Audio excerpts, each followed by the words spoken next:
কল্পনার আজ বিয়ে। নববধূর সাজে ঘরে বসে আছে তার প্রিয় পুরুষের অপেক্ষায়। মনে আনন্দের সাথে সাথে বিদায়ের সুরও প্রবাহিত হচ্ছে। শৈশবের নিশ্চিত আস্তানা ছেড়ে এক অচেনা পরিবেশে, যেখানে সে প্রতি মুহূর্তে মিস করবে তার বাবাকে। বাবাই যে তার কাছে সব। মাধ্যমিকের পর হঠাৎই তার মা মারা যান। সেই সময় থেকেই কল্পনার বাবা অনিমেষ বাবুই কল্পনার জীবনের সব কিছু। আজ সেই বাবাকে একলা রেখে সে চলে যাবে অন্য এক বাড়িতে। কল্পনার কয়েকজন বন্ধু গল্প করছে ওর সাথে।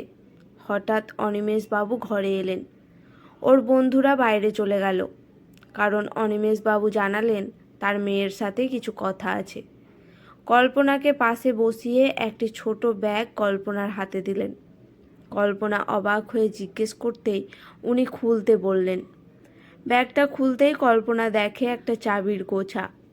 অনিমেষ বাবু কল্পনাকে বলেন, এই চাবির গোছাটা এই বাড়ির, তোর কাছেই থাকবে, যাতে তোর কখনো মনে না হয় যে বিয়ে হয়ে যাওয়া মানে বাপের বাড়ি থেকে পর হয়ে গেলাম। এই বাড়ি তোর নিজের। এই বাড়ির দরজা সর্বদা তোর জন্য খোলা। কল্পনা বাবাকে জড়িয়ে ধরে কাঁদতে থাকে।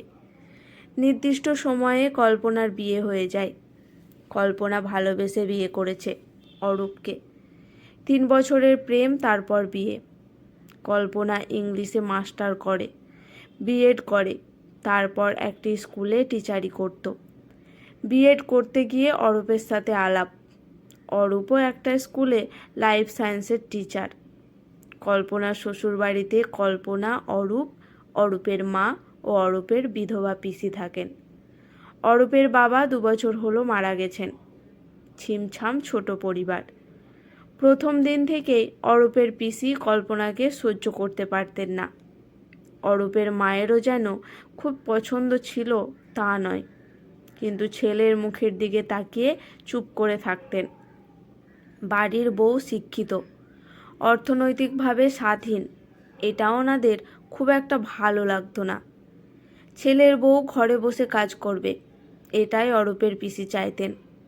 প্রতিদিন অরূপ ও কল্পনা সকাল 8:30 নাগাদ বেরিয়ে যেত। তাই সকালের রান্না অরূপের মা ও পিসিমাই করতেন। সন্ধ্যাবেলা বাড়ি ফিরে সন্ধ্যের জলখাবার ও রাতের খাবার সব কল্পনাই বানাতো। সারাদিনের ক্লান্ত বিধ্বস্ত শরীর নিয়েও হাসি মুখে সকলের জন্য রান্না করত কল্পনা। অরূপের থেকে কোনো রকম সাহায্য পায়নি সে কোনো দিন। তার জন্য অবশ্য কল্পনার কোনো অভিযোগও ছিল না। নানা রকম কাজের মধ্যে দিয়ে পিসি শাশুড়ির মনের রাগ কল্পনার কাছে প্রকাশ পেত। যেমন সকালে অনেক দিন খাবার পরিবেশনের সময় কল্পনার ভাগের মাছ সরিয়ে রেখে বলতেন, বাজার থেকে মাছের পিস কম এসেছে, তাই আমার ভাগটা কল্পনাকে দিয়েছি। কিন্তু কল্পনা বারণ করত, আর মাছ ছাড়াই খেয়ে যেত। কখনো সব থেকে ছোট মাছের পিস কল্পনাকে দিত।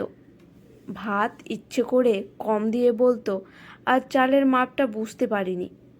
এই রকম আরও কত কি। অরূপ মাঝে মাঝে প্রতিবাদ করলে পিসিকে সমর্থন করতেন শাশুড়ি, আর পিসি নিপুণ চোখের জলের অভিনয়ে নাকি কান্না কেঁদে অরূপকে বলতো, আমি তোর পিসি, দুঃখী বিধবা বলে আমাকে মিথ্যেবাদী ভাবছিস। অরূপ চুপ করে সরে যেত, কিন্তু কল্পনা বুঝতে পারত সব। মা হারা কল্পনা মাতৃস্নেহের স্বাদ পেতে চাইত। ছোট থেকেই ও ভীষণ ভদ্র, শান্ত, মিষ্টি স্বভাবের মেয়ে। তাই সমস্ত অন্যায়কে চেপে দিয়ে হাসি মুখে মানিয়ে নিত। কিন্তু অন্যায় সহ্য করাও যে এক প্রকার অন্যায়, এবং সেটার পরিণাম যে কত ভয়ঙ্কর হতে পারে, সেটা কল্পনা স্বপ্নেও কল্পনা করতে পারেনি।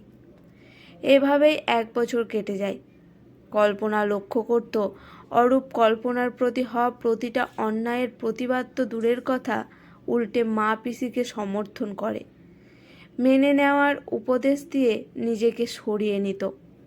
মনে মনে কষ্ট পেত ভীষণ, ভালোবাসার মানুষটাকে এইভাবে বদলে যেতে দেখে।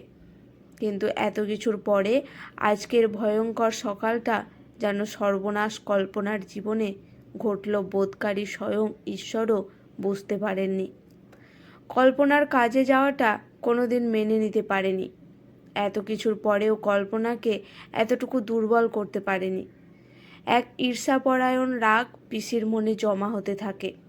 আজ সকালে কল্পনা স্কুলে যাওয়ার জন্য তৈরি হয়ে তার দোতলা ঘর থেকে সিঁড়ি দিয়ে নিচে নামছে। অরূপের স্কুলে মিটিং থাকায় আজ একটু আগেই বেরিয়ে গেছে। সিঁড়ির 2টো ধাপ নামার পর 3য় ধাপে পা রাখার সাথে সাথেই আচমকা কল্পনার পা স্লিপ খায়, আর সে গড়াতে গড়াতে একদম নিচে পড়ে যায়। ধীরে ধীরে চোখ মেলে তাকায় কল্পনা। চোখ খুলতেই দেখতে পেল বাবা অবিনাশ বাবুকে, তারপর অরূপ, শাশুড়ি ও পিসিমাকে। মাথায় হাত রেখে জিজ্ঞেস করেন, কেমন আছিস মা? ঠোঁটটা অল্প ফাঁক করে জবাব দিতে গিয়ে হঠাৎ এ ভয়ঙ্কর যন্ত্রণায় কাঁকিয়ে ওঠে সে। কাঁপতে থাকে থরথর করে। এ কি, সে শরীরের নিচের অংশটা নড়াতে পারছে না কেন? দরদর করে করে জল গড়িয়ে পড়ে 2 চোখ দিয়ে।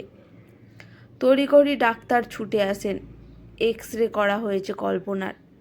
ডাক্তার বুঝিয়ে দিলেন, কল্পনার স্পাইনাল কর্ডে গুরুতর আঘাত লেগেছে।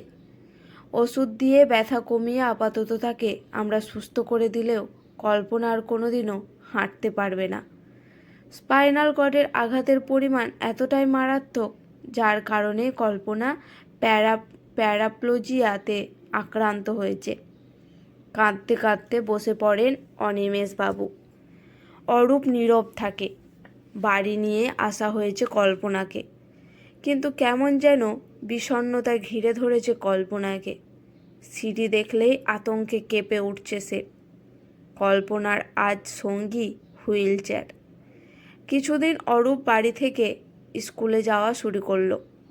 অনিমেষবাবু কল্পনাকে নিয়ে যেতে চেয়েছিলেন তার নিজের বাড়িতে, কিন্তু শাশুড়ি ও পিসিমার নিপুণ অভিনয় জানায় কল্পনাকে তারাই দেখাশোনা করবেন। এমনকি অনিমেষবাবু একজন সারাদিনের দেখাশোনার লোক রাখতে চাইলেও তারা রাজি হননি।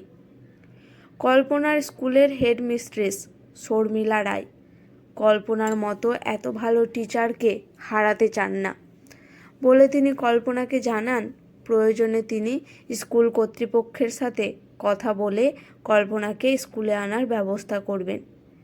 কিন্তু অরূপ পরিষ্কার জানিয়ে দেয়, কল্পনার এই অবস্থায় চাকরি করতে সে দেবে না। অসহায় কল্পনা। সবাই নিজের নিজের মতো করে নিজেদের মনোভাব প্রকাশ করে চলেছে। কল্পনার মন তখন চিন্তার খাতা খুলে বসেছে যে সিঁড়ি দিয়ে পা হড়কে যাওয়ার সময় সে তেল জাতীয় কিছু পায়ের তলায় অনুভব করে, কিন্তু বুঝে ওঠার আগেই সে পড়ে যায়। সেটা কি? অদ্ভুত এক দোলাচলের ঘূর্ণিপাকে কল্পনার জীবন। অরূপ যেন ধীরে ধীরে কেমন দূরে চলে যাচ্ছে। কল্পনার বাড়িতে বসে যাওয়ায় শাশুড়ি ও পিসিমার ব্যবহারে মিষ্টতার রং যেন একটু বেশি পরিমাণে দেখা যাচ্ছে। সারাদিনে ওষুধ আর ডাক্তার ছাড়া অরূপ আর কোনো কিছুর খোঁজ নেয় না কল্পনার। রাতে ওষুধ দিয়ে শুইয়ে দিয়ে নিজের পাশ ফিরে শুয়ে ঘুমিয়ে পড়ে। একবারও তো মাথায় হাত রেখে জিজ্ঞেস করে না, কল্পনা কেমন আছো, কি কষ্ট তোমার? জীবনসঙ্গীর সংজ্ঞাটা কেমন প্রশ্নবোধক চিহ্ন নিয়ে কল্পনার জীবনে এসেছে। অরূপের মোবাইল কখনো ধরে না কল্পনা, কিন্তু আজ সকালে অরূপের মোবাইলটা বেজেই চলেছে। অরূপ স্নানে ঢুকেছে, তাই একান্ত বাধ্য হয়ে হুইল চেয়ার চালিয়ে এসে ফোনটা ধরে কল্পনা। হ্যালো বলার আগেই একজন মহিলা কণ্ঠস্বর শুনতে পায় সে। অরূপ, আমি বাড়িতে সব জানিয়েছি। তোমার পঙ্গু স্ত্রীকে ডিভোর্স দেওয়ার ব্যবস্থা করো প্লিজ, যাতে আমরা তাড়াতাড়ি বিয়ে করতে পারি। তোমার মা ও পিসিমার সাথে আমার বাবা মার কথা হয়েছে ফোনে, কিন্তু তোমার বউয়ের জন্য তারা তোমার বাড়ি যেতে পারছেন না। কল্পনার কি মাথা ঘুরছে, মনে হয় চেয়ার থেকে পড়ে যাবে, ওকে অজ্ঞান হয়ে যাবে। কি হয়েছে কল্পনা? প্রশ্ন করে অরূপ মিতাকে। কল্পনা জিজ্ঞাসা করে অরূপকে। অবাক হয়ে বলে, কে মিতা? সকালে তোমার ফোন বেজে যাচ্ছিল, তাই ধরতে গিয়ে দেখলাম নাম মিতা। শোনে কল্পনা, মিতা ও আমি দুজন দুজনকে ভালোবাসি। সময়ে তোমাকে বলবো ভেবে বলা হয়নি। হ্যাঁ হ্যাঁ, আমরা তোমাকে দেখব। কিন্তু তুমি এখন পঙ্গু। কিছুটা ব্যঙ্গ ও সহানুভূতি মেশানো সুরে বলে ওঠে কল্পনার শাশুড়ি ও পিসিমা। তাছাড়া মিতা আমার বান্ধবীর মেয়ে। আমি জানি ও খুব ভালো ঘরোয়া। কিছু ঢোক গিলে বলে শাশুড়ি। হতবম্ব কল্পনা। তাহলে আমার সাথে এমন নাটক করলে কেন অরূপ? তোমরা মানুষ নও। কল্পনা কেঁদে ওঠে। অরূপ বলে ওঠে, শোনো কল্পনা, তুমি এই বাড়ি ছেড়ে কোথায় যাবে? তোমার বাবারও তো বয়স হয়েছে। সেটা কল্পনার বাবাকেই বুঝতে দাও।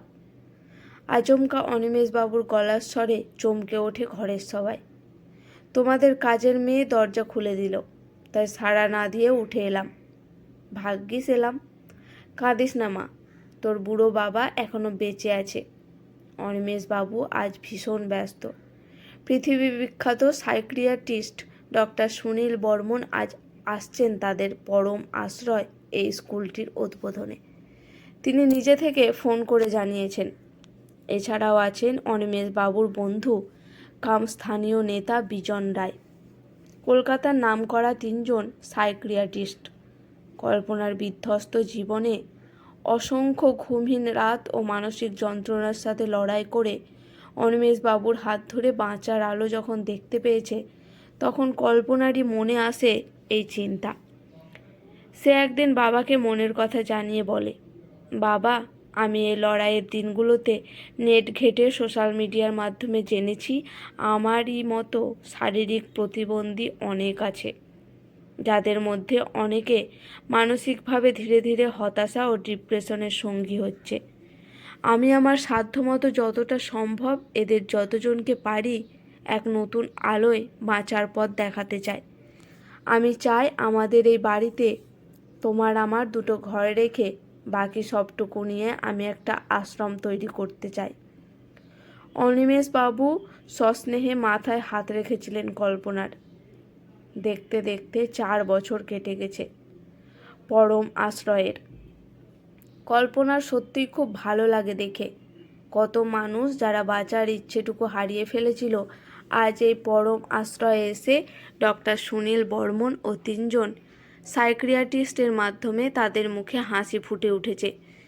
কেউ সুন্দর গান গাইতে পারে, কেউ ছবি আঁকার মধ্যে দিয়ে খুঁজে পেয়েছে তাদের নিজস্ব জগৎ। ডক্টর সুনীল বর্মনের সাথে অনিমেষবাবুদের সুন্দর এক বন্ধুত্ব সম্পর্ক গড়ে উঠেছে। সন্ধ্যাবেলা ডক্টর বর্মন তার চেম্বারে বসে এক দৃষ্টে চেয়ে আছেন একটি সুন্দরী মহিলার ছবির দিকে।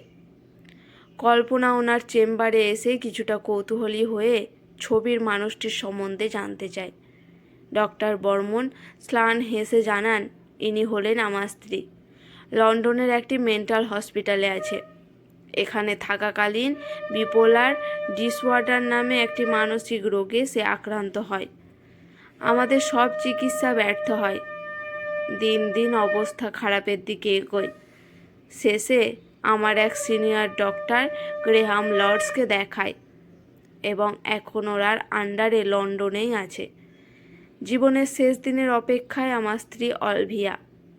কল্পনা নিষ্পলক দৃষ্টি নিয়ে তাকিয়ে থাকে সুনীল বর্মনের দিকে। অজান্তেই হাত রাখল ডক্টর বর্মনের হাতের ওপর। 2টো আঘাতপ্রাপ্ত মন বন্ধুত্বের আগমনের বার্তা জানিয়ে গেল। এরপর আরও 2 বছর কেটে গেছে পরম আশ্রয়ের। আজ পরম আশ্রয়ে কল্পনার জন্মদিন উপলক্ষে অন্নভোজনের ব্যবস্থা করা হয়েছে। যত অসহায় পথবাসী ভিখারি সবাইকে আহ্বান করেছে পরম আশ্রয় সংস্থা। লাইন দিয়ে বসেছে সবাই খেতে। কল্পনা নিজে তদারকি করছে। সঙ্গে আছেন অনিমেষবাবু, ডক্টর বর্মন। একটি শাড়িতে খাবার দেওয়া হচ্ছে। 2টো ছেলে প্রত্যেক থালায় খাবার দিচ্ছে। কল্পনাও সাথে আছে দেখাশোনার জন্য। হঠাৎ কয়েকজনেই পরে এক বয়স্ক মহিলা ও একজন লোককে দেখে চমকে ওঠে কল্পনা। ওদের দুজনের মধ্যে লোকটার 2টো পা নেই। মাথা নিচু করে তারা বসে আছে। শুনছেন? কল্পনা ডেকে ওঠে। দুজনেই মুখ তুলে তাকালে চমকে ওঠে কল্পনা। যে লোকটির পা নেই সে অরূপ, আর তার পাশে তার মা। সারা শরীরে তাদের অভাব স্পষ্ট। অরূপ হতভম্ব হয়ে গেছে কল্পনাকে দেখে, কিন্তু একই চেহারা আর এমন অবস্থা। কল্পনা কিছুই বুঝতে পারল না। কল্পনা ঘরে এনে তাদের বসিয়েছেন অনিমেষ বাবুরা। তোমার প্রতি যে অবিচার করেছি এটা তারই ফল। তোমার এই শারীরিক প্রতিবন্ধকতার কারণই আমরাই, বলে অরূপের মা। কি বলছেন? আমি তো সিঁড়ি থেকে তাড়াহুড়ো করতে গিয়ে পড়ে গিয়েছিলাম, তাই। কল্পনার কথা শেষ হওয়ার আগেই অরূপ বলে ওঠে, পড়ে যাওনি। আমার পিসিমা তোমার চাকরি বন্ধ করার অন্য উপায় না পেয়ে তোমাকে শারীরিক আঘাত দিয়ে প্রতিবন্ধী করে দিতে চেয়েছিল। আমি আর মা সবটাই জানতাম, কিন্তু আমি ততদিনে মিতার প্রেমে পাগল, আর মাও চাইছিল তোমার জায়গাটা নিক। সেই লোভে আমি আর মা পিসিমার সাথেই দিয়েছিলাম। স্কাউন্ডেল, ডিভোর্স দিয়ে আমার মেয়েকে মুক্তি দিতে পারতে, তাই বলে এভাবে ওর জীবনটাকে তছনছ করে দিলে, চিৎকার করে উঠলেন অনিমেষ বাবু। কল্পনাকে যে আমি নিজে পছন্দ করে বিয়ে করেছিলাম, তাই ওকে সরাসরি ডিভোর্সের কথা বলতে পারিনি। কিন্তু মা, তোমার ডিভোর্সের পর মিতার সাথে অরূপের বিয়ে দিই। মিতার প্রতি এতই অন্ধ ছিলাম যে কথায় কথায় আবদারের সুরে আমাদের বাড়িটা মিতার নামে মিতা লিখিয়ে নেয়। এর 6-7 দিনের মাথায় কিভাবে জানি না অরূপের পিসি সিঁড়ি থেকে পড়ে মারা গেল। তার 1 মাস পরে অরূপ অফিস থেকে ফেরার পথে অ্যাক্সিডেন্টে পা দুটো হারায়। ওর স্কুলের চাকরি চলে যায়। একদিন হঠাৎই মিতা আর ওর বাবা মা আমাদের দুজনকে বাড়ি থেকে তাড়িয়ে দেয়, বলে অরূপের মা। থানায় যাননি কেন? প্রশ্ন করে কল্পনা। মিতার বাবা কর্পোরেশনের চেয়ারম্যান, থানা পুলিশ সবই যে তাদের, জানায় অরূপ। হালকা শীতের বিকেলে কল্পনা হুইলচেয়ারে বসে বাগানের ফুলগুলো দেখছে। দূরে অরূপ হুইলচেয়ারে বসে। তার স্ক্র্যাচ দুটোর বদলে পরম আশ্রয়ের থেকে হুইলচেয়ারে দেওয়া হয়েছে। পরম আশ্রয়ের আশ্রয়ে এখন অরূপ আর তার মা। না, কল্পনা ওদের মতো নির্মম হতে পারেনি। অরূপ হুইলচেয়ার নিয়ে এগিয়ে গেল কল্পনার দিকে। এত অমানবিক ঘটনা শুনেও কল্পনা কোনো প্রতিক্রিয়া জানালো না কেন? অবাক করেছে অরূপকে। কিন্তু কল্পনার একদম কাছে যাওয়ার আগেই দেখল ডক্টর বর্মন একটা চাদর এনে পরম আদরে, ভালোবাসায় ও যত্নে কল্পনার গায়ে জড়িয়ে দিল। অরূপ দেখছে পড়ন্ত বিকেলের রোদের আলো ডক্টর বর্মন ও কল্পনার মুখ স্পর্শ করে যাচ্ছে। কল্পনার কাঁধে রাখা ডক্টর বর্মনের হাতের ওপর হাত রেখেছে কল্পনা। অরূপ দেখছে বিশ্বাসের চাদর মোড়া এক আন্তরিক, মমতাময়, ভালোবাসার বন্ধুত্বের অলিঙ্গনে আজ আবদ্ধ কল্পনা ও ডক্টর সুনীল বর্মন। অরূপ বুঝল তার জীবনের একমাত্র সঙ্গী আজ থেকে এই হুইলচেয়ার। গল্পটি কেমন লাগলো অবশ্যই কমেন্ট করে জানাবেন। ভালো লাগলে পাশে থাকবেন।